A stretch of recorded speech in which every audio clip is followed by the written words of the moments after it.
Hello everyone, आज हम बात करेंगे एक एक्साइटिंग चीज के बारे में 2024 में आने वाला मोबिक्विक का आईपीओ। और ये सब हम करेंगे मिट्टी के खिलौनों वाली स्टाइल में। चलो शुरू करते हैं। तो मोबिक्विक में क्या खास बात है?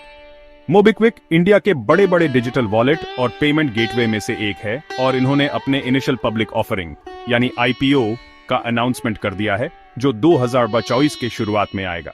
चलिए इसे समझते हैं। सबसे पहले मोबिक्विक का बिजनेस मॉडल। ये मेनली दो सेगमेंट में काम करते हैं, डिजिटल पेमेंट्स और फाइनेंशियल सर्विसेज। सोचो ऐसे, एक तरफ ये एक डिजिटल वॉलेट है जिसमें आप पैसे रख सकते हो और आसानी से पेमेंट कर सकते हो। दूसरी तरफ ये क्रेडिट, इंश्योरेंस, यहां तक कि म्यूचुअल फंड इन्वेस्टमेंट जैसी सर्विसेज भी देते हैं।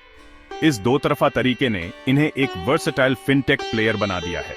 अब नंबर्स की बात करते हैं। मोबिक्विक ने काफी इंप्रेसिव ग्रोथ दिखाई है।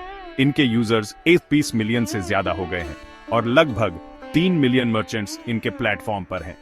पिछले साल इनका रेवेन्यू लगभग 900 मिलियन तक पहुंच गया, जो एक सॉलिड डबल डिजिट ग्रोथ है। लेकिन प्रॉफिट अभी भी इनके लिए एक सफर है। इनका नेट लॉस कम हो रहा है, जो एक अच्छा साइन है। अब ये आईपीओ क्यों इंपॉर्टेंट है? देखो, सबसे पहली बात, ये इन्वेस्टर्स के लिए इंडिया के बढ़ते हुए डिजिटल पेमेंट्स मार्केट में इन्वेस्ट करने का मौका है। कैशलेस इकोनॉमी की तरफ बढ़ते हुए और इंटरनेट ज्यादा लोगों तक पहुंचते हुए ये सेक्टर बहुत तेजी से ग्रो करने वाला है। मोबिक्विक इस ट्रेंड का फायदा उठाने के लिए अच्छी पोजीशन में है, लेकिन कोई भी एनालिसिस बिना रिस्क देखे पूरा नहीं होता। कंपटीशन बहुत ज्यादा है। पेटीएम, फोनपे और गूगल पे जैसे बड़े प्लेयर्स इसी फील्ड में हैं। साथ ही गवर्नमेंट के रूल्स भी फिनटेक लैंडस्केप को बहुत ज्यादा अफेक्ट कर सकते हैं। इसलिए इन फैक्टर्स को ध्यान में रखना जरूरी है। वैल्यूएशन के बारे में भी सोचते हैं।